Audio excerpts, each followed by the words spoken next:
Hi అండి. YCP MPTC ఎలక్షన్లో గెలిచింది. జగన్ గారు ఇప్పుడే ఆట మొదలైంది అంటున్నారు. ఏంటి చిన్న ఎలక్షన్స్తోనే మొదలైనట్టేనంటారా? మరి ఎంపీటీసీలు జెడ్పీటీసీలు అనే వాళ్ళు ఆల్రెడీ ముందు గెలిచినారు.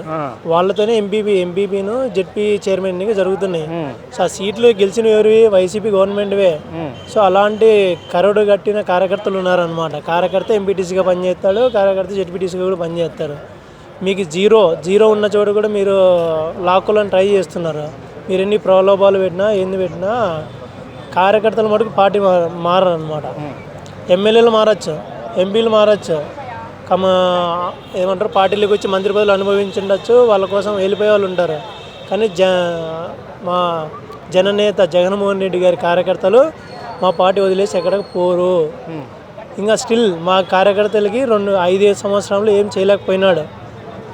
కానీ జగన్ అన్న మాట ఇస్తే తప్పడు, అది ప్రజలందరికీ తెలుసు. జగన్ 2.0 కార్యకర్తల కోసమే పనిచేస్తుందని స్టేట్మెంట్ ఇచ్చినాడు. ఈరోజు ఒక్కరు కూడా అమ్ముడు పోకోకుండా, ఏ కేసులు భయపడుకోకుండా, ఎంత నష్టపోతున్నా కూడా ఖచ్చితంగా వైసీపీ పార్టీ కలిసి నిలబెట్టినారు. ఒక ఆవిడ డ్రెస్ లాగడం ఏదో కొంచెం వైరల్ అవుతుంది వీడియో, అదేంటది అంటే మీరు వీడియో ముందు ఒకటే తెలిసినాయండి. వీడియో లేకముందు కానీ లోపల సభల్లో కానీ వాళ్ళు చేసిన కిడ్నాపులు కానీ తిరుపతిలో మీరు చూసింది ఏం లేదు. సొంతం సుబ్రహ్మణ్యేశ్వర స్వామి వాళ్ళ బీజేపీ ఆయన పార్టీ అతనే సుప్రీంకోర్టులో కేసు వేసినారు. వీళ్ళు ప్రజా మద్దతుతో గెలిచినారనడానికి గెలిచలేనదానికి ఇదొక నిదర్శనం.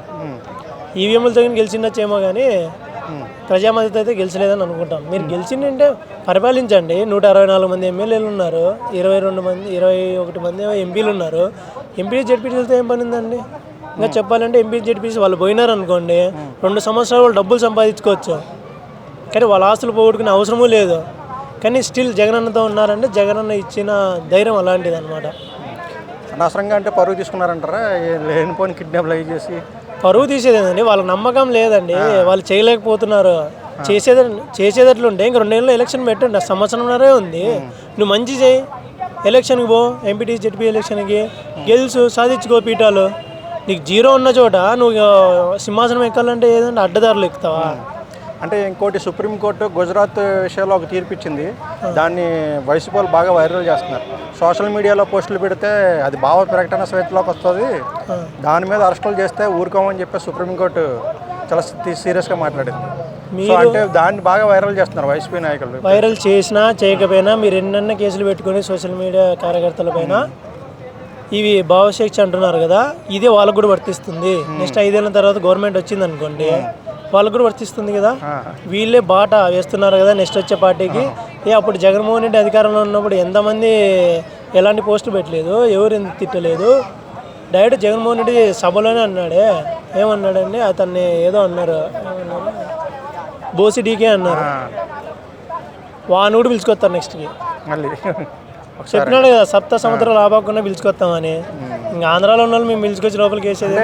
సుప్రీంకోర్టు తీర్పు ప్రకారం అయితే క్షమించాలి అన్నట్టు, అంటే ఇది భావ ప్రకటన స్వేచ్ఛలో అరెస్టులు కుదరవని చెప్పింది కదా. ఇప్పుడు మరి దాన్ని మీకు ఉపయోగించవచ్చు కదా. అలా అరెస్ట్ చేసిన వాళ్ళు అందరి విషయంలో కోర్టుకు వెళ్ళి బయటికి తీసుకురావచ్చు. ప్రైవేట్ కేసు కూడా వేస్తున్నారు కదండి. ఎవరైతే పోలీస్ అధికారులు వాళ్ళ ఏమంటారు రాజ్యాంగ విరుద్ధంగా చేసిన కేసులు వేస్తున్నారు. చట్టం ముందు ఇప్పుడు తాత్కాలికంగా తప్పించుకోవచ్చేమో కానీ నెక్స్ట్ తప్పించుకునేకి లేదు.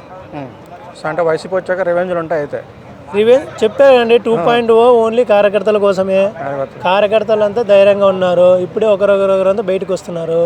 మహాభారతంలో ఏ విధంగా శ్రీకృష్ణుడు రథసారథిగా ఉన్నాడో కార్యకర్తలంతా అర్జునులే బాణాలు పెట్టుకొని రెడీగా ఉన్నారు కొట్టేదానికి. అంటే జగన్ గారు చెప్పినట్టుగా ఇది కేవలం మొదలైంది ఇప్పటి నుంచి, ఇప్పుడే మొదలైంది అసలు కదా అంటున్నారు. అది నిజమే అంటారు? ఇంకా నిజమే అండి. ఫ్యాన్ తిరగడాన్ని ఆపేవాళ్ళు ఎవరు లేరు. ఇంకా విష్ణు చక్రం తిరిగినట్టే తిరగడమే, దాన్ని ఆపేవాడు మనగాడు ఎవరు లేరు ఇంకా.